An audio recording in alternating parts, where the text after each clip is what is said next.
BJP में बड़े फैसले, लेकिन सवाल और भी बड़े। एक तरफ बिहार सरकार के मंत्री नितिन नवीन को बीजेपी का राष्ट्रीय कार्यकारी अध्यक्ष बना दिया गया अचानक, बिना शोर के, तुरंत प्रभाव से, और दूसरी तरफ उत्तर प्रदेश में पंकज चौधरी को बीजेपी प्रदेश अध्यक्ष बना दिया गया और इसके साथ ही योगी कैंप में बेचैनी साफ दिखने लगी। अब सवाल ये नहीं है कि नियुक्तियां हुई, सवाल ये है कि नियुक्तियां किसने कराई। क्या इस बार भी लाख कोशिशों के बाद भी आरएसएस की चली नहीं, या फिर बीजेपी आला कमान ने संघ को किनारे कर अपने पत्ते खुद फेंक दिए। याद कीजिए 2024 के चुनाव के बाद कहा गया था कि आरएसएस एक्टिव नहीं था, इसलिए बीजेपी बहुमत से चूक गई। तो अब ये नियुक्तियां क्या बताती हैं? क्या आरएसएस की वापसी हो रही है या उसकी भूमिका और सिमट रही है? तो आज इसी विषय पर करते हैं चर्चा। नमस्कार, मैं हूं अंकुर, आप देख रहे हैं सत्यनिधि का धमाकेदार शो बेबाक मुकेश, जहां बेबाकी से सामने लाते हैं वो सच जिसे कोई छुपाना चाहता है। मुकेश सर, बहुत सालों से नड्डा जी बने रहे और यूपी में भी लटका था मामला, और मोहन भागवत थोड़े दिन पहले योगी से मिले तो लगा कि अरे योगी की चलेगी और दिल्ली को सिग्नल चला गया। लेकिन जो फैसला आया, नतीजा आया, उसके बाद तो लग रहा है कि आरएसएस की चली या नहीं चली, सवाल है। आप बताएं क्या हुआ? देखिए, मेरे ख्याल से तो मोहन भागवत का इसमें कोई रोल नहीं है। जो नितिन नवीन की नियुक्ति हुई है, ये विशुद्ध रूप से प्रधानमंत्री मोदी की चॉइस है, अमित शाह की चॉइस है, और उन्होंने एक ऐसा अध्यक्ष चुना है जो यसमैन हो, जो उनके इशारों पर ही उठे बैठे। और जेपी नड्डा भी यही काम कर रहे थे। अब उन्होंने एक और थोड़ा और भी जमूरा किस्म का व्यक्ति ले आए हैं जो बिल्कुल उन्हीं के हिसाब से चलेगा। आरएसएस की अब बीजेपी में कोई भूमिका नहीं होगी, ये इसका सीधा सा संदेश है। आरएसएस का बीजेपी पर कंट्रोल पहले भी खत्म हो चुका था और ये घोषणा है कि आरएसएस का अब बीजेपी पर कंट्रोल 0 हो गया है। एक दूसरा मैसेज इसका ये जाता है कि मोहन भागवत का कंट्रोल अब आरएसएस पर भी नहीं रह गया, क्योंकि अगर आरएसएस उनके मुट्ठी में होती, आरएसएस उनके हिसाब से चल रही होती, तो वो सरकार पर, प्रधानमंत्री मोदी पर प्रेशर बनाने में कामयाब हो जाते। लेकिन साल डेढ़ साल तक ये टग ऑफ वार चलती रही, रस्सा कशी दोनों के बीच में चलती रही, और अंत में ये हमने देखा कि ये आ गए हैं। अब कितना हास्यास्पद है कि बीजेपी और उसके समर्थक कह रहे हैं ये जनरेशनल चेंज के लिए किया गया है, और एक सामान्य कार्यकर्ता भी आज की तारीख में किसी भी पद पर बैठ सकता है। ये दोनों अपने आप में बड़े मज़ेदार तर्क हैं। एक तो ये कि अगर कोई बुजुर्ग पका हुआ आदमी चुना हो गया होता तो कहते देखिए इस समय बीजेपी को बहुत अनुभवी व्यक्ति की ज़रूरत थी, और मोदी शाह ने बड़ी समझदारी के साथ एक ऐसा व्यक्ति चुना है जो अनुभवी है। अगर ये होता कि ये कायस्थ हैं, अगर ये होता कि दलित चुन लिया गया होता तो कहते देखिए मास्टर स्ट्रोक मार दिया मोदी जी ने। विपक्ष जो है संविधान बचाओ, आरक्षण बचाओ के नारे लगाता रहा, और यहाँ उन्होंने ये कर दिया। अगर कोई महिला बना देते तो ये कहा जाता कि देखो देश भर में महिला वोटर का कितना महत्व बढ़ गया है। और मोदी जी की दृष्टि जो है गजब की है, उन्होंने तुरंत एक महिला को पार्टी का अध्यक्ष बनाकर मैसेज दे दिया, और ये तो ब्रह्मास्त्र चल दिया। तो ये तमाम तर्क जो हैं ये गढ़े जाते हैं अपने आका को खुश करने के लिए, उनके निर्णय को जस्टिफाई करने के लिए। तो ये भी इसको समझने की ज़रूरत है। एक तरह से मोदी जी ने ऐलान कर दिया है कि जब तक मैं यहाँ बैठा हूँ बीजेपी मेरी मुट्ठी में रहेगी, उसका जो भी अध्यक्ष बनेगा वो मेरी मर्जी से बनेगा, वो कठपुतली अध्यक्ष होगा, और वो मेरे हिसाब से ही पार्टी चलेगी। सत्ता और पार्टी दोनों मेरे नियंत्रण में रहेंगे, इसमें कोई मतभेद नहीं हो सकता।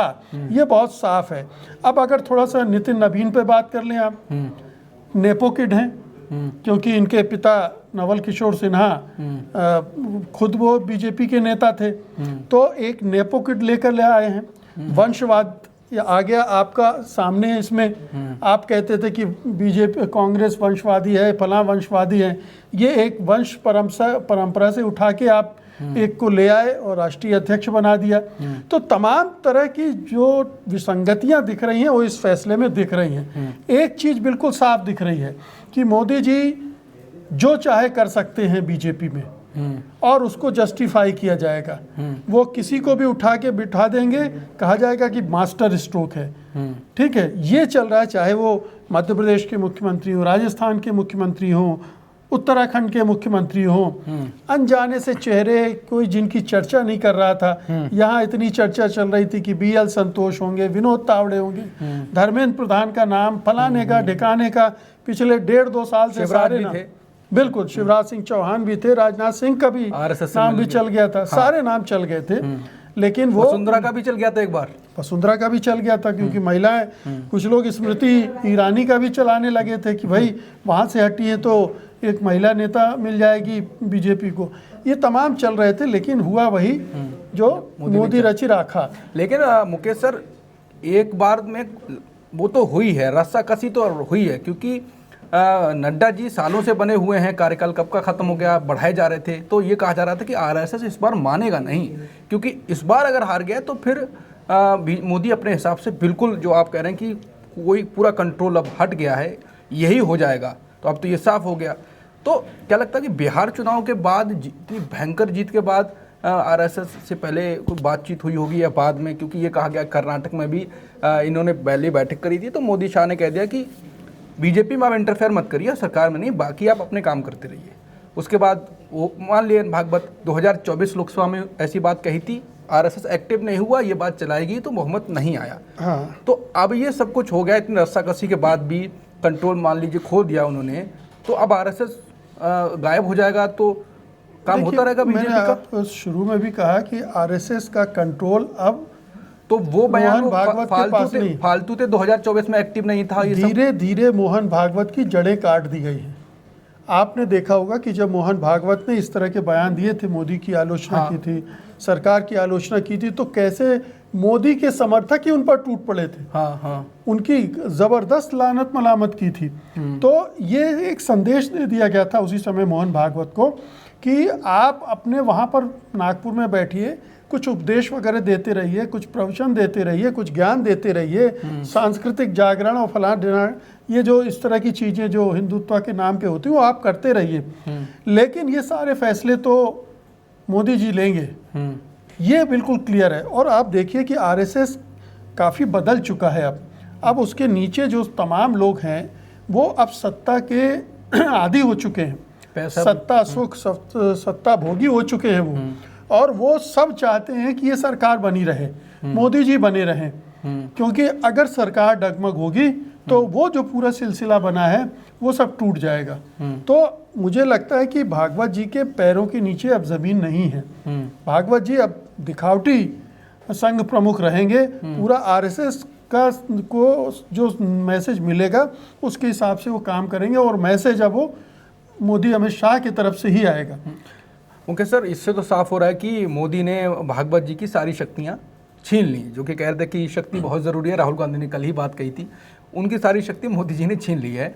अब योगी पे थोड़ा आ जाते हैं, उनके जो खास पत्रकार लोग हैं, जो उनके समर्थक लोग हैं, वो तो काफ़ी बुराई कर रहे हैं पंकज चौधरी की, और कह रहे हैं कि आलाकमान ने बैठा दिया सीधे योगी को टारगेट करने के लिए। और दूसरा जो एक्सपर्ट लोग कह रहे हैं PDA फॉर्मूला भी, तो मोदी ने एक तीर से दो निशाने कर दिए। योगी का करियर अब कैसे देखते हैं आप, क्योंकि सिर पे बैठा दिए पंकज चौधरी? देखिए, योगी आदित्यनाथ को भी वो कटुसाइज कर रहे हैं, वो और अमित शाह दोनों, वो नहीं चाहते कि अमित शाह नहीं चाहते कि उनके कोई प्रतिद्वंदी खड़ा हो।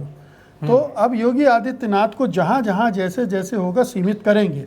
अब क्या है, देखिए 3-4 चुनाव की जीत के बाद से मोदी और शाह का आत्मविश्वास बहुत बढ़ गया है, और मुझे लगता है कि अंदर खाने कुछ और भी उन्होंने ऐसा किया होगा जिससे उन्हें लगा होगा कि सत्ता अब हमारे हाथ से नहीं जाने वाली है। हो सकता है कि नीतीश की जो पूरी पार्टी है, जो पार्लियामेंट्री पार्टी है, उस पर उन्होंने पूरा कब्जा कर लिया हो, तो उसके बाद उनकी निश्चिंतता बढ़ गई हो कि हमारा नंबर अब हम तकरीबन पहुंच रहे हैं, और नायडू सधे हुए हैं। तो अब उन्हें ये विश्वास हो गया है कि RSS कुछ भी कर ले, हमारा कुछ बिगाड़ नहीं सकता है। इन्होंने गुजरात में भी RSS के साथ ऐसा ही किया था, विश्व हिंदू परिषद के साथ ऐसा किया था। जब उन्हें ये यकीन हो गया कि सत्ता पर हमारी पकड़ मजबूत है, तो फिर उन्होंने दरकिनार कर दिया उनको। यही राष्ट्रीय स्तर पर वही मॉडल वो यहाँ यूज़ कर रहे हैं कि जो भी हैं प्रधानमंत्री मोदी हैं सर्वशक्तिमान, और वही उत्तर प्रदेश में हो रहा है कि योगी आदित्यनाथ को आप खड़ा मत कीजिए हमारे बरक्स। अभी 2029 में तो हम है ही, देखिए 2029 का भी खेल है, 2027 का भी खेल है, दोनों खेल साथ में चल रहे हैं। 29 में भी मोदी चुनाव के लिए दावेदार होंगे प्रधानमंत्री पद के, और वो योगी आदित्यनाथ को बड़ा नहीं होने देंगे, और उसके बाद के लिए अमित शाह तैयार हो रहे हैं। तो ये आप समझ लीजिए कि उत्तर प्रदेश में योगी आदित्यनाथ रहेंगे, इसी रूप में रहेंगे, और हो सकता है कि 27 में भी वो कोई ऐसा ही नितिन नवीन खोज कर ले आए और जो उत्तर प्रदेश में भी बैठा दे। तो इसे आपको ऐसा नहीं लगता कि ये चर्चा चले शिवराज सिंह चौहान से पद ले लिया गया था, आरएसएस जो छीनता भी है कोई तो उनको वापस कुछ ना कुछ देता है। लगातार शिवराज सिंह एक्टिव थे, बाकी वसुंधरा राजे के बारे में ये बात कही जा रही थी, और योगी तो आरएसएस के सगे थे, ये बात कहेगी मोदी हटा रहे थे तो हटा नहीं पाए थे, आरएसएस ने ऐसा कुछ कर दिया था। तो अब आपको लगता है कि ये सब लोग बीजेपी ये बवाल जब होगा 27 में योगी को साइड करेंगे, बाकी जो नेता भरे बैठे हैं वो भी बीजेपी के अंदर ये सब ज्वालामुखी बनेगा, कोई रिवॉल्ट नहीं होगा, कोई बगावत नहीं होगी। बीजेपी अब पूरी तरह से नियंत्रण में है, हर नेता की फाइलें हैं ऊपर में, जो बगावत करने की कोशिश करेगा वो फंस जाएगा। तो ये आप निश्चिंत रहिए, मोदी जी ने कच्चे खिलाड़ी नहीं है, उन्होंने सारा इंतज़ाम कर लिया है। अब योगी आदित्यनाथ कुछ नहीं कर पाएंगे, उनको बना देंगे केंद्र में जल संसाधन मंत्री, संभालिए आप, संस्कृति मंत्री बना देंगे, ठीक है, आप देश का सांस्कृतिक उद्धार कीजिए, यही सब कुछ कर देंगे उनके लिए। लेकिन योगी आदित्यनाथ को ये मैसेज दे दिया पंकज चौधरी को बनाकर कि आप अब बहुत मत उड़िए, आप अपने कद में रहिए, ये बिल्कुल साफ मैसेज दे दिया है। हाँ, पंकज चौधरी को लाए हैं पीडीए का जवाब देने के लिए भी, लेकिन उससे भी कोई बात बनेगी नहीं। एक तीर से दो निशाने जरूर साधे हैं, लेकिन असली और पहला निशाना योगी आदित्यनाथ ही है। बिल्कुल। तो कुल मिलाकर जो अभी हुआ उससे एक तीर से कई निशाने मोदी जी ने लगा दिए, तो साफ साफ दिख रहा है योगी जी, आरएसएस।